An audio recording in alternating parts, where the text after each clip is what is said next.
Pessoal, então vamos dar início aqui a uma aula extra, prática, no qual eu tenho a intenção de demonstrar como eu faço pessoalmente minhas avaliações, interpretações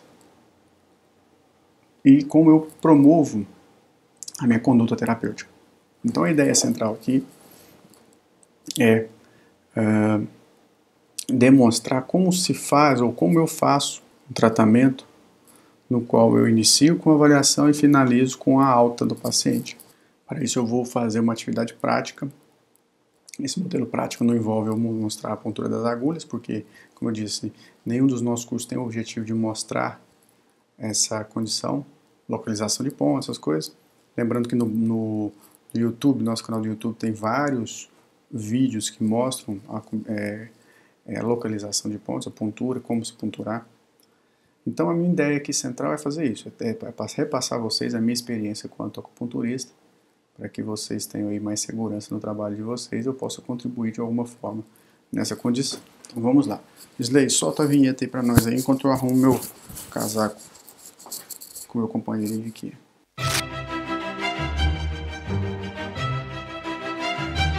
Pessoal, então vamos lá. Eu sou partidário de uma situação que nós devemos fazer uma avaliação integral. Essa avaliação integral não envolva apenas a acupuntura, a medicina chinesa, envolva também outras condições. Então, quer dizer, eu quero que você, acupunturista, fique atento a todas as peculiaridades do teu paciente, a todas as particularidades onde o paciente chegou no consultório, você já tem que ficar de olho, já tem que perceber, já tem que olhar pelo menos a cor, o cabelo, enfim, você tem que ver com olhos sobre as energias. Então esses olhos, a sua visão tem que estar voltada a outras condições, não só aos aspectos físicos. Por quê? Porque é ali que mora o desequilíbrio, é ali que mora a causa, e eu quero a causa do problema. Eu não me descanso enquanto eu não encontrar a causa do problema, e vocês vão ver isso. Então vamos lá.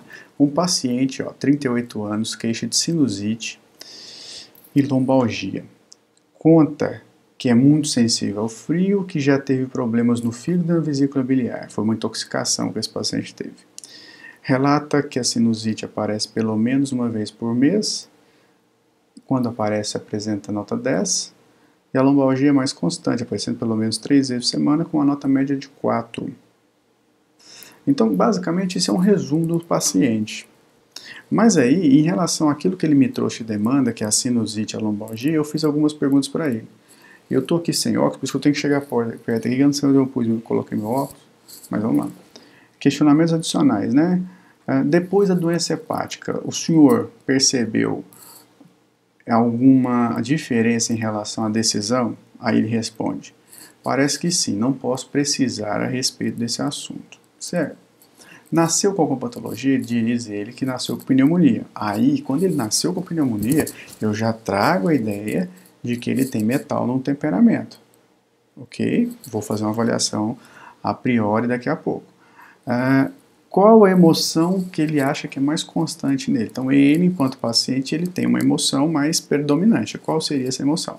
Segundo ele, a preocupação. Quando o paciente me traz a condição da preocupação, eu já penso na questão da memória. Por quê? Porque uma coisa tem a ver com a outra, pois a preocupação é dada por uma umidade energética e também física no cérebro. A pessoa é monoideísta, ela pensa uma coisa ao mesmo tempo e adiciona negativismo a essa situação pensada. Então a preocupação, ela normalmente estará acompanhada de falta ou hipomnésia. Tá? A pessoa não consegue acessar as informações que ela gravou. E num certo momento ela não consegue nem mais gravar. Tá bom? Ele diz que não, que acha que a memória dele está boa. Então eu começo a desconfiar se é a preocupação. E outra coisa, a preocupação tem que me mostrar também um rosto mais amarelo e oleoso. Ok? O paciente também tem uma tendência a acumular gordura, tá? Talvez o paciente não... Eu sempre falo isso para vocês. O paciente talvez não saiba o que é preocupação ou o que é ansiedade. Ele não sabe diferenciar essas condições. Então vamos lá. Além disso, então, vamos passar aqui o slide. Vocês têm esses slides aí. Quais são suas preferências? Então agora eu vou começar a saber dele o que ele gosta de fazer, quais são as suas escolhas, ele seleciona o que para fazer no dia a dia. Então vamos lá. Preferência alimentar. O cara gosta de comer carne e queijo no normal. Então se ele tiver que escolher comida, ele escolhe comida que é carne ou queijo. Carne deve ser vermelha, no caso, né? Qual a temperatura do alimento que ele gosta? Ele prefere a temperatura morna. Além disso, o que você gosta de fazer, né? O que ele gosta de fazer no dia a dia? Se ele pudesse escolher, o que ele vai fazer? Ele falou que gosta de ler e ficar quieto. Quando a pessoa gosta de ler e ficar quieto, eu já volto para uma condição de temperamento terra. Então ele nasceu com pneumonia, tenho ali uma condição de temperamento metal predominante, eu acredito, e até pelo sintoma sinusite, mas a pessoa que gosta de ler e ficar quieto, pode ser, lembrando que o comportamento não implica em determinar biotipo, né? Isso aqui vai ser só uma confirmação ou não. E o cara gosta de carne e queijo. Carne é doce. Já penso na terra também. Queijo, acontece o seguinte: quando o metal ele é adolescente, ele toma muito leite e ele se intoxica com leite, a mãe não sabe porque ele é alérgico à lactose, aí ele vai preferir enjoar de leite e vai preferir queijo na idade adulta. Tá? É muito comum isso, tá bom? Além disso, o intestino funciona bem, tá vendo? Eu já joguei a pergunta para o intestino porque eu estou aqui imaginando a questão do metal. Ele diz que não, fica até 5 dias sem ir ao banheiro. Já é um adicional aí para o metal. Não é um fator que determina a biotipologia, mas é uma condição onde eu tenho metal predominante. Então ele fica 5 dias sem ir ao banheiro. Já leva a questão para o metal. Pergunto para ele se ele come queijo, se ele toma leite. Ele, não, só queijo. Já me leva a essa condição. Se você pergunta para ele, você tem problema com lactose? Aí ele fala, acredito que sim, ele não sabe dizer exatamente. Então esse cara tem problema com lactose, pelo que ele pensa que sim. Qual sabor você prefere? Ele fala que ultimamente prefere o doce, contudo normalmente gosta do sabor picante. Aí ele complementa que adora mostarda. Então pensa aqui comigo, presta atenção. Nenhum desses fatores determina biotipo, a não ser a condição onde ele descreve que nasceu com pneumonia, ok? Nenhum deles. Mas o que eu posso fazer é utilizar essas informações para, depois da avaliação física das partes, eu determinar que realmente isso se confirma. Então eu estou aqui contando uma história para vocês, tá? Aí eu pergunto para ele também agora, ó, ele gosta então de doce, gosta de queijo, gosta de carne, tá? O sabor que ele menos gosta é o amargo, tá ok? Aí eu pergunto para ele, você sente dor em alguma outra parte do corpo? Ele fala, sim, na perna esquerda, na panturrilha. Ele me mostrou e é exatamente no meridiano da bexiga, tá?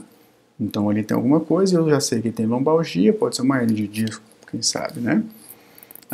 E ele fala também que a cabeça dói durante as crises de sinusite, então a dor não é só na região do olho, ao redor do olho, a cabeça dói seguindo um trajeto determinado. E eu localizei, é o trajeto do meridiano da vesícula, descendo pelo pescoço, que pega também bexiga. Então pega vesícula e bexiga durante a crise de sinusite. Lembra vocês que a sinusite praticamente é uma patologia causada por uma estagnação de INT no meridiano do intestino grosso, causada principalmente por uma dificuldade em assimilar o oxigênio, repassar esse oxigênio para as vias aéreas inferiores, para o pulmão, e nesse momento em que há a passagem, ou a tentativa de passagem, o ar ele fica mais úmido e essa umidade se transforma em muco, esse muco vai ficar congestionando essa região, provocando assim a sinusite. Então a sinusite é dada energeticamente pela estagnação de INT no meridiano do intestino grosso. Intestino grosso se junta então agora intoxicando a vesícula e a bexiga. Então são dois meridianos que também são atingidos. Por que os meridianos estão sendo atingidos? Por conta dessa condição, onde o paciente demonstra claramente o circuito desse meridiano, tá ok? Preste atenção nisso. O paciente mostra, você tem que entender que o meridiano está congestionado. Bexiga tem a ver com a lombalgia e a vesícula eu perguntei anteriormente, você tem problema com decisão, pois ele teve um problema no fígado há 7 anos atrás. Ele conta também que a dor irradia para o pescoço e músculo masseter. Músculo masseter, gente, não tem jeito, é estômago. Então eu tenho envolvido a partir dessa sinusite intestino grosso, estômago, bexiga e vesícula biliar. Entenderam? E ele diz que não gosta do frio. Tá? Então eu tenho, ó, uma sinusite, onde tem um problema aparece no meridiano da bexiga, vesícula e estômago. A bexiga se confirma lá embaixo, tem lombalgia. Vesícula biliar tem ter problemas na vesícula, intoxicação no fígado da vesícula.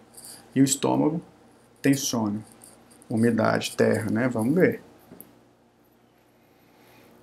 Aí, terminada essa primeira parte da avaliação, eu peguei o pulso. E eu praticamente adiciono na minha ficha de avaliação apenas aquilo que me chama a atenção, porque o resto fica na memória. Já peguei pulso demais na minha vida, então fica na memória. Aconselho a você a utilizar essa técnica de pulso ou pulsologia, você buscar pegar pulso antes e depois do seu paciente. Aí você vai ver se ele melhorou aquilo que você tratou. Então eu tenho aqui um paciente que está no pulso, pulmão, intestino grosso vazio, fígado, o pulso está forte e lento, isso caracteriza o pulso em corda, e vesícula biliar, o pulso é forte e rápido. Lembra você, pulso é um método diagnóstico que não serve para eu poder fechar o diagnóstico, ele serve para eu confirmar. Isso eu provo por A mais B. Por quê? Porque o pulso se altera com facilidade. É óbvio que se você for uma pessoa muito sensível, que já pegou mais de 3.000 pulsos na vida, você se diferencia. Mas eu praticamente explico isso, utilizo o pulso para eu confirmar. E outra coisa, entenda isso. Muita gente fala muito bem de pulso, por quê? Porque não entende de outras coisas, não tem certeza do diagnóstico e fala do pulso, que o pulso é o melhor, parará, porque o pulso é pessoal. Entende? Você pega o pulso aqui, outro vem cá pegar ele marca outra coisa, e aí? Entende? Então preste atenção nisso. O pulso, ele não pode ser um método diagnóstico individual ou individualizado. Se você pegou esse tipo de pulso, eu também tenho que pegar. Pense nisso, nós já fizemos teste nisso, já fiz maratona de pegar pulso lá na escola, e isso acontece. Muitos professores falam de pulso porque é pessoal, então ninguém vai discutir com ele. Entenda isso. Aqui então deu pulso forte e rápido na vesícula, pulso forte e lento no fígado. Forte e lento significa pulso em corda. Forte, lento, pulso em corda, estagnação. De quê? Acredito, de sangue no fígado. Pulso forte e rápido. Forte e rápido me lembra inflamação. Inflamação me lembra calor. Vesícula pode estar com calor. Só vou confirmar isso se a língua me mostrar. Se a língua não mostrar, eu não confirmo, tá? Então aqui eu tenho o pulso do pulmão vazio e o pulso do fígado da vesícula desse jeito, mais forte. Tá? Forte e lenta é estagnação, forte e rápido eu já posso pensar em calor na vesícula. Então eu coloco aqui o diagnóstico, mas eu deixo aqui em suspeita ainda. Então agora eu vou na avaliação da língua. Então a língua no primeiro instante mostra uma saburra amarela e espessa bem lá na raiz. Então saburra amarela espessa na raiz. A cor é um vermelho vivo, não me chama atenção. Forma é uma forma edemaciada, tem uma fissura em aquecedor superior. Aquecedor superior pode ter pulmão, pode ter coração. Então, se fosse coração, eu colocava coração, mas não é. É pulmão. Tem excesso de saliva em toda a língua. Então, quando aqui nós olhamos quatro aspectos na língua, certo? Um desses aspectos, chamado umidade, não é a umidade lá do baço, é a umidade da língua representada pelos líquidos orgânicos ou a saliva. Então, ó, saburra amarela e úmida, no caso espessa, né? Saburra amarela espessa, na raiz, eu tenho calor úmido no rim. Pode ter pedra no rim. Ele tem lombalgia, mas a lombalgia é frio. Então tem que ver aí. A cor vermelho vivo, normal. A forma é uma língua edemaciada. Edemaciada tem estagnação. Pode ser de yin ou pode ser de sangue, sabendo que sangue também é yin. Para ser de sangue, a cor tem que estar vermelho escuro. Para ser de yin, a saburra tem que estar espessa. Opa, a saburra está espessa. Então, eu pensei que uma estagnação de yin-ti. Úmido. Tá? Se tiver pedra no rim, é muco. Por quê? Porque o muco congestiona. Parado. A umidade ainda circula. Aqui eu tenho, então, a fissura em aquecedor inferior. Fissura é alteração de forma. Então tem uma deficiência de yin. Se aquecedor inferior não é coração, é pulmão. Então tem a deficiência de yin do pulmão. Umidade. Excesso de saliva em toda a língua. Falei, então é excesso de líquidos orgânicos. em toda a língua. Sendo em toda a língua, eu tenho deficiência de IAN geral. Então, o diagnóstico da língua te oferece uma condição de padrão específico e padrão geral. Padrão específico, calor úmido no rim. Por quê? Porque ele tem lombalgia e estou fazendo associação.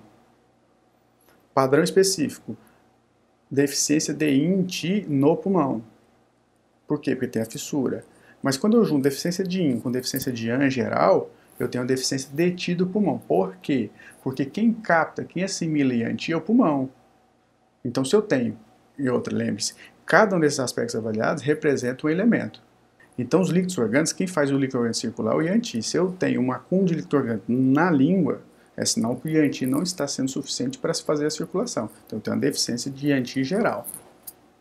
Essa deficiência de IAN-TI geral associada à deficiência de INT do pulmão, sendo que o pulmão é quem capta, quem assimila o IAN, significa deficiência de TI do pulmão. Entendido?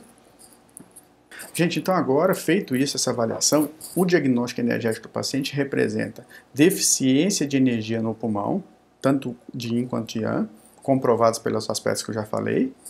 Estagnação de sangue no fígado, comprovado no pulso. Na língua não mostrou muita coisa, mostra então uma condição que pode estar indo embora, está sumindo, porque o pulso mostra mais agudo e tal. Né? Pode ser uma condição que não seja tão grave, vamos analisar. E ele tem também o calor úmido nos rins. Isso é o diagnóstico energético. Agora vamos fazer o diagnóstico biotipológico. Para isso eu tenho que fazer a avaliação física das partes. Esse método foi desenvolvido por mim em 2006, onde eu pego cada parte do corpo, tem uma pontuação, um score, e esse score eu vou determinando, a partir das características apresentadas, os pontos ou a pontuação para cada elemento. Então vamos lá. O cara tem rosto oval, cílios grandes, olhos grandes, entrada para careca, cabelo ralo e claro. Isso mostra um rosto, então, que tem madeira e tem fogo. Então, madeira vai levar 20 pontos, fogo vai levar 10 pontos. A mão é uma mão fina, com dedos longos, a palma é quadrada e tem nós interfalangianos, então por isso, e a palma é vermelha. Então, por isso, eu tenho várias características, eu tenho pelo menos 4 elementos. Então, o metal vai levar aqui 10 pontos, porque a avaliação da mão tem, no total, score 20 pontos. O rosto tem 30 pontos. Então, mostra isso ali, a tabela integral. Então, vai colocando a pontuação para nós. Madeira, então, tem 20 pontos lá do rosto, mas fogo tem 10. O metal tem 10 pontos relacionados à mão, que a mão é fina e dedos longos, isso chama muita atenção. A madeira ganha aqui 2 pontos pelos nós interfalangianos. A terra ganha 7 pontos e o fogo ganha 1 ponto. Então tá aí a pontuação do lado para vocês irem acompanhando. A biotipologia física agora em relação ao tórax e abdômen. O tórax é curto, o abdômen é protuso, apresenta proeminências ósseas. Isso determina então a pontuação para o metal de 10 e de terra 5, porque a pontuação máxima que nós temos no tórax e abdômen são 15 pontos. Então esses 15 pontos eles vão ser distribuídos para metal e terra, diante das características apresentadas. Lembrando que aqui não é aula de biotipologia, estou aqui demonstrando o que eu faço, tá? Membros superiores e inferiores, eles são longos e finos, determina mais metal, se tivesse musculatura definida era mais madeira, então longos e finos mais metal, 15 pontos para o metal, ele é branco e vermelho em algumas partes, e ele é longilíneo, certo? Branco e vermelho mostra então que ele tem metal e tem fogo, certo? Esses dois últimos quesitos aqui, cor e tamanho, ganha 10 pontos. Então fogo ganhou 5, metal 5 na cor, e tamanho ganhou 10 no metal, porque ele é longilíneo, ok? Então agora eu tenho uma pontuação final, onde o metal ele vai ficar com 50%. Então ele tem 50% metal, 22% madeira, 12% terra e 16% fogo. Terra e fogo você desconsidera nesse instante, então você vai considerar mais metal e madeira, tá? Água nada. Então metal tem 50%. Eu vou focar no metal. Então o diagnóstico biotipológico dele é metal. Então ele tem metal predominante a partir dessa avaliação biotipológica das partes, e o diagnóstico secundário seria madeira, tá ok? Então, finalizando aqui essa condição do diagnóstico, nós temos a seguinte condição, presta atenção. Nós temos uma deficiência energética no pulmão e também no intestino grosso, confirmados na língua e no pulso e na biotipologia. Então, ó, metal, caracterizado aí, pronto, acabou. Ele tem uma estagnação de sangue no fígado, já teve problema no fígado e apresentou o segundo biotipo mais predominante, é madeira, 22%. No pulso ele apresentou calor na vesícula, eu tenho que olhar melhor isso, então eu vou deixar este lado, porque isso não se confirmou em lugar nenhum, mas pode ser, foi só no pulso. Depois, nas próximas sessões, eu vou pegar o pulso e ver se a vesícula continua do mesmo jeito. Ele tem uma estagnação de o calor no rim. Então eu tenho 3 diagnósticos. Olha, manteve os 3 diagnósticos: deficiência de TI do pulmão, estagnação de sangue no fígado e calor úmido no rim. Tá ok? Então vamos tratar. Entendido aí o diagnóstico? Diagnóstico biotipológico do paciente: metal. Diagnóstico energético: ele tem deficiência de TI do pulmão, estagnação de sangue no fígado e calor úmido no rim. Então vamos lá, interpretando. Pensa comigo aqui. Se a lombalgia é causada pelo frio no rim, ou frio interno, por que no exame da língua deu calor? A saburra está amarela. Tem alguma coisa aí. Não é normal. Ou é uma síndrome por calor, e a coluna está com uma energia fria e o rim está com calor, entenda bem. Você tem uma energia fria que chega no rim, intoxica ou repassa essa baixa temperatura para a bexiga, que emana essa energia fria. O primeiro local onde essa energia chega vai ser na coluna lombar. Então ali tem dor. Mas o rim agora não tem mais calor, não tem mais frio, tem mais calor por algum outro fator, pode ser. Então tem que saber a respeito da cor do xixi. Eu não perguntei, então tenho que perguntar na próxima sessão. Eu deixo anotado. Entenderam? Eu tenho que saber da função urinária, para saber como é que está a condição e se esse calor se confirma. Eu vou olhar a língua de novo na próxima sessão. Então agora eu não me preocupo muito com frio ou calor. Eu sei que normalmente a lombalgia é dada por frio, mas aqui está dando calor. O paciente é predominantemente metal, com deficiência de anti geral e deficiência de TI do pulmão. A sinusite confere a deficiência associada ao biotipo predominante. E o mesmo acontece com a constipação. Então, esses 2 sintomas, sinusite e constipação, tá tranquilo aí, porque bate com o biotipo e bate com o diagnóstico. Então nós temos 3 coisas encarrilhadas: biotipo, diagnóstico e biotipo, diagnóstico energético e sintomatologia. Fechou? Água, estou com dúvida ainda, tenho que perguntar na próxima sessão. Na intoxicação e passão fornecida primariamente pela irregularidade ou deficiência de IANTI, advinda do pulmão. Eu tenho que saber o que aconteceu, entenda bem. O fígado vai ter problema por uma irregularidade. E a causa da irregularidade é a frustração. Mas ele não é tanto madeira assim. Então eu vou, talvez possa desconsiderar essa condição e pensar que a deficiência de IAN veio lá do pulmão e bateu lá, levando essa deficiência de IAN a estagnação de sangue lá. Por quê? Porque o fígado trabalha com sangue e no momento que o sangue não tem energia IAN, ele tem mais energia IN, esse sangue fica mais denso, o fígado não tem força para tirar esse sangue dali. Porque perdeu energia na doença que ele teve. Então a irregularidade de sangue pode também causar isso. Então eu posso ter o metal incomodando a madeira, que aí fica irregular, leva a deficiência de IAN, provoca a deficiência de IAN por esse mecanismo fisiológico ou fisiopatogênico que eu falei. Entenderam? Aí você tem estagnação. É um indício, tá? É um indício. Eu vou pensar nisso depois também, porque o fígado não apresentou muita coisa. Aí vem, o que tratar primeiro? A lombalgia, é claro. Por quê? Porque é dor. Então para isso você vai pegar os vasos maravilhosos. ID3, bexiga 62, ponto de entrada R7. Peguei R7, ponto de entrada. Agora eu vou pegar o ponto R6, que trata o rim, independente do frio e do calor, e o ponto bexiga 65, que esfria o organismo, ok? O ponto bexiga 65 vai esfriar o organismo, também vai tratar o rim, se for necessário, se ele estiver realmente com calor. Vou pegar o ponto bexiga 60, porque o ponto bexiga 60, além de aliviar a dor, mobilizando o TI parado, congestionado lá na coluna, então ele nutre os ossos e elimina o frio do rim.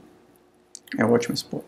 E agora eu pego o bexiga 23, 24, 25 e 26 para aliviar a dor, e 23 e 26 vai estabelecer um contato direto ou um estímulo direto com rim e bexiga, respectivamente. Bexiga 23 é beixudo do rim, bexiga 26 é beixudo da bexiga. E pego também o VG4. Não uso moxa porque eu tenho calor no rim pelo visto. Então eu espero, tá? Para ver como é que vai reagir o paciente. Ok? E para tratar a sinusite, então vamos lá. Esse primeiro momento eu tenho um objetivo, que é um objetivo a curto prazo, que é melhorar a dor e aliviar a sinusite. Por que aliviar? Porque a sinusite eu não vou tratar aqui para não misturar. Vou tratar a sinusite na fito e na aurícula. Então, vamos lá? Olha lá. Na aurícula eu vou pegar Sheimen, pulmão, intestino grosso, nariz, amígdala, porque mexe com a imunidade. Vou pegar seios nasais e constipação. Por quê? A constipação é uma estagnação. E ele é constipado. Então eu mato duas coisas ali com um tratamento só. Fitoterapia para a questão do elemento metal é simples. Eu gosto de usar poucos fitoterápicos, poucas ervas para poder potencializar o trabalho. E aqui eu vou usar as ervas do elemento metal, do pulmão principalmente, e do intestino, que vão ser o hortelã, o coentro e o alecrim. O hortelã, ele vai comer e vai inalar. O alecrim, ele vai usar como óleo essencial. E na comida, principalmente na carne vermelha. Ele gosta de carne vermelha, usa o alecrim como tempero. Ele vai usar também com óleo essencial. E o coentro, ele vai comer também, e a função do coentro tem a capacidade de eliminar os líquidos orgânicos, desintoxicando o organismo, eliminando assim o calor no rim. Então o coentro também age no rim e age também no pulmão. Por que ele age no pulmão? Porque ele é Yang. Certo? Alecrim vai melhorar a expansibilidade torácica, diminuindo assim a deficiência de Yang que ele tem desde nascença. Então, o hortelã, quando inalado, promove dilatação. Essa dilatação ajuda na captação do ar e diminui essa mucosidade que leva à condição da sinusite. Pronto, então na primeira sessão ele está tratado. Entende? Então agora eu espero a próxima sessão, faço algumas outras perguntas e vejo como ele evoluiu. Finalizo aqui essa aula integral que engloba todos os nossos cursos. O que você tem que saber, o que você tem que trabalhar na sua condição profissional para ser um brilhante acupunturista. Um grande abraço. Até mais.